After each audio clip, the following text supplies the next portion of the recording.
Hi, welcome to Grateful Acres Farmstead. We're going to make some chili today so that we can have a lunch and then I can have enough left over to can. So let's get to the recipe. So here we have most of the contents for our chili. We're making a really big batch so that we can what's left over. We're going to need some diced onions. You can do 3 or 4, your preference. I have 3 bell peppers, which I usually use 4, but I only bought 3 because that's all I had. I have some tomato paste. I have some beef broth. I have some diced tomatoes and stewed tomatoes. I also have my beans. I have chili beans here, and then my pinto beans and black beans are draining in the sink. I have tomato juice, and I've got the seasoning. And I've also got some ghee so that I can saute my onions and peppers. So we're just going to get these things going. When I cut my onions, I just cut off, can I see? I just cut off the sides like this. I do not cut the middle or the root off. And that's so I don't have to cry about it. And it doesn't matter, I'm not wasting it. This is going into the scrap bucket, and it either goes to chickens, the scrap bucket goes to the chickens, or it goes in the freezer for when I'm making broth. So I can put that on there. I think I can get one more on there. This little chopper is great. The only thing I don't like is this doesn't stay on there like my last chopper did. But this has a lot more attachments that I can do different things, so I really like that about it.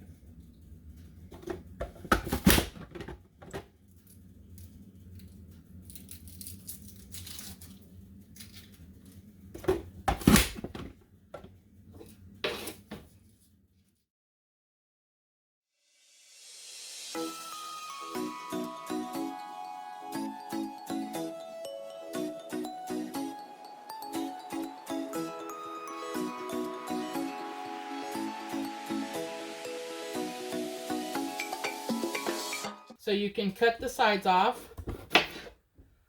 like so. And then you don't have all the seeds to deal with.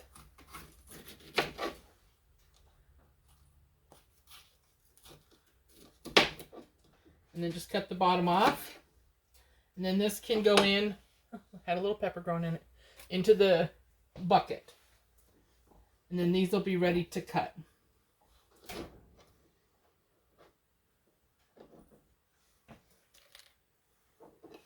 You can also cut just the top off, like that. Pull the seeds out, and some of the pith that have seeds stuck to it, the inside.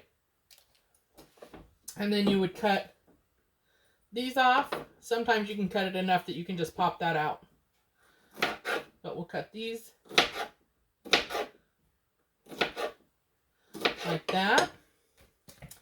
But I really prefer doing it the original way I showed you, is cutting it this way, because you just really don't cut much of the seed, if any. So it just makes it easier. You can cut all the icky stuff out when you start. And then this, I can just pull this off. There. Chickens will be happy for pepper scraps. Although they do taste very yummy in bone broth. I know it sounds weird, but they taste really good in bone broth.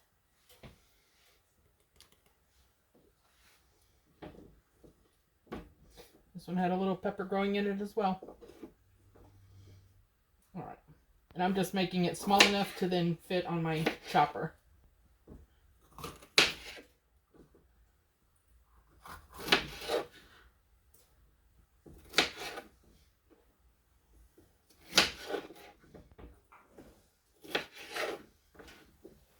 Alright, I think all those should fit.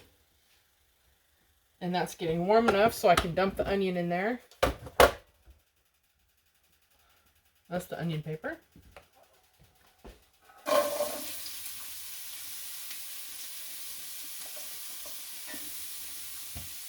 Put it back to here.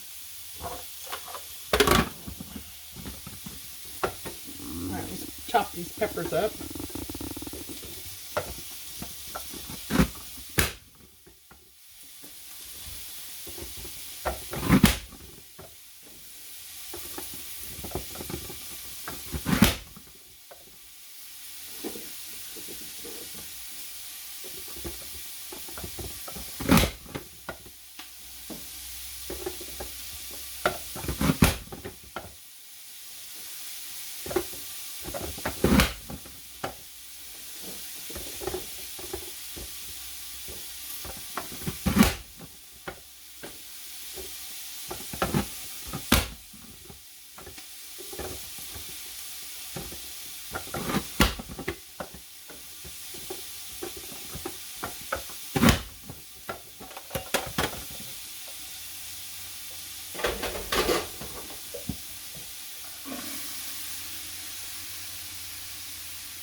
All right.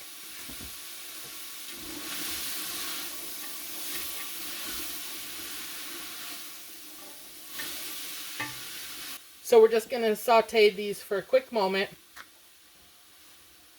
Don't need to do too much because it's going to cook when we use this as the pressure cooker.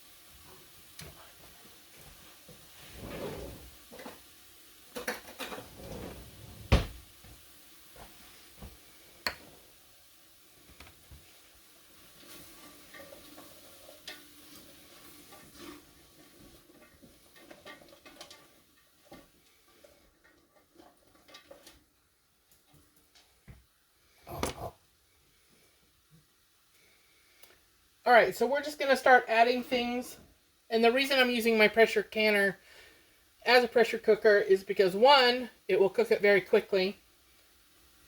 And two, because I don't have a pot big enough otherwise for this big of a batch. So we're going to add our chili beans.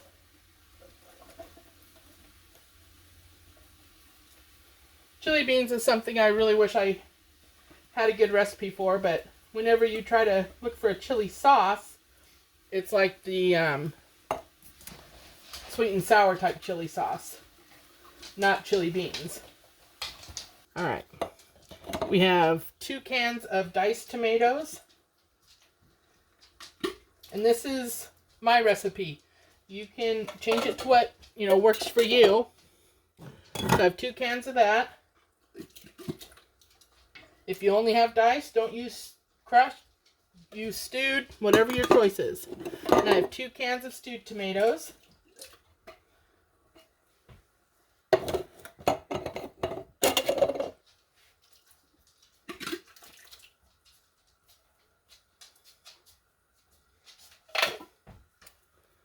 Alright. I have 2 cans of tomato paste.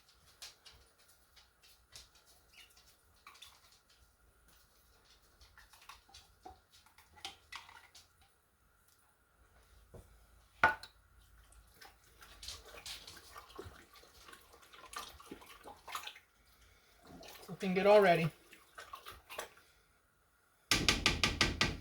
And I would put my tomato paste in before I put the bulk of my beans, so that you can mix it in a little easier without having to go through all the beans. You could definitely do this with dried beans. You would just need to convert the amounts to how much you would get out of the cans. This is all my kidney beans and black beans.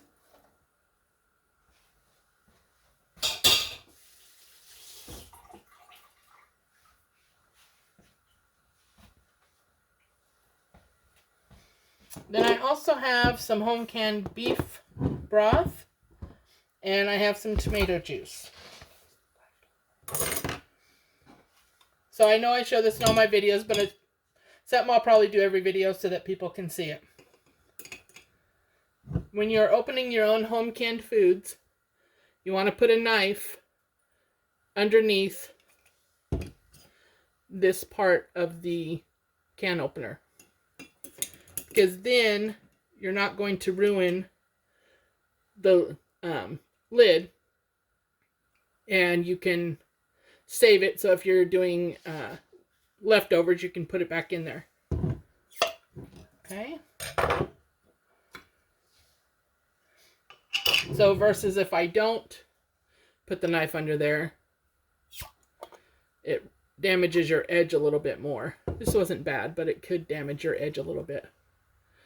Right there. You can see that. So, I'm going to put a quart worth of beef broth and 64 ounces of tomato juice. Maybe. Almost had technical difficulties.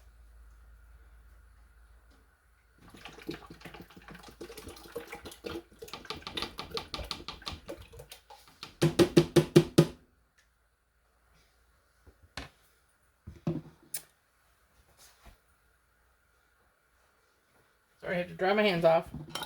And then I'm going to need 2/3 of a cup of our chili seasoning that we made.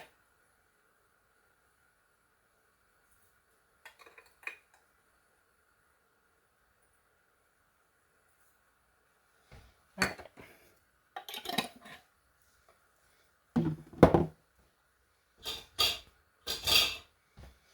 Let's give that a big stir. All right, so this is what we've got going on here. We're going to mix all this up together. Then we're going to get it pressure canned. Or pressure cooked, sorry.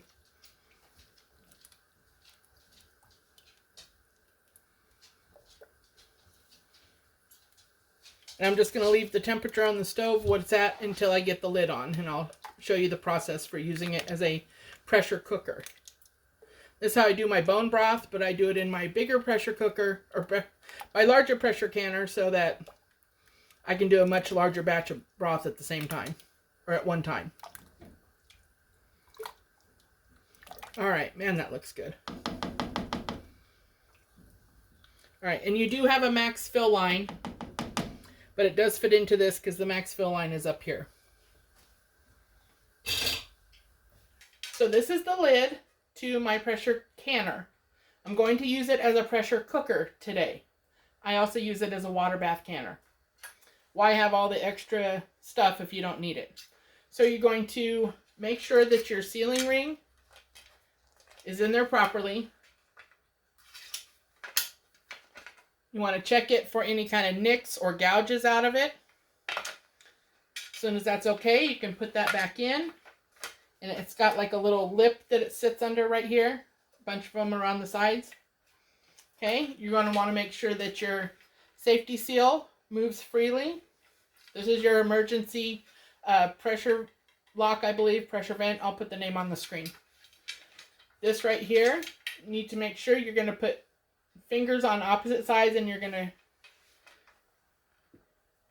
hold it 2 fingers on each side, and you're going to twist opposite directions to make sure that it's on. You also want to make sure that your vent is clear of any kind of debris or anything like that. So I have these little brushes that I get off Amazon, like a little type bottle brush, but it's super tiny. You can also there's a dental floss pick type brush that you can get at Walmart. They're like $4 for 20 or something like that.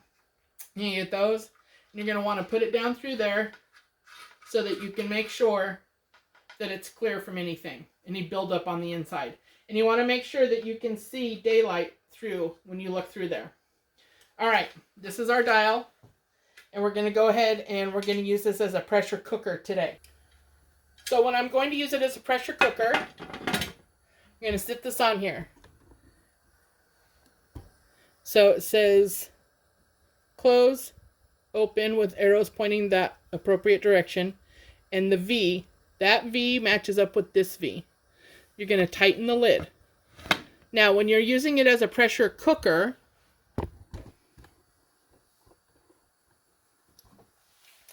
you're going to put your weight on right away. Can you see it? You're going to put your weight on right away, and you're going to turn the heat up to high. And this is going to work the same way as if you're doing canning. This will pop up, and you'll have the pressure build up in there. This will be popped out, and your weight's going to start jiggling.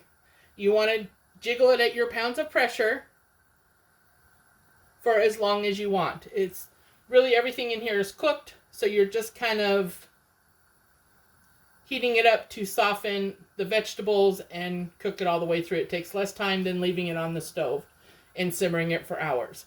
So I'm going to cook this for 20 minutes once it starts jiggling. And since it's already warm, it shouldn't take as long to come to pressure.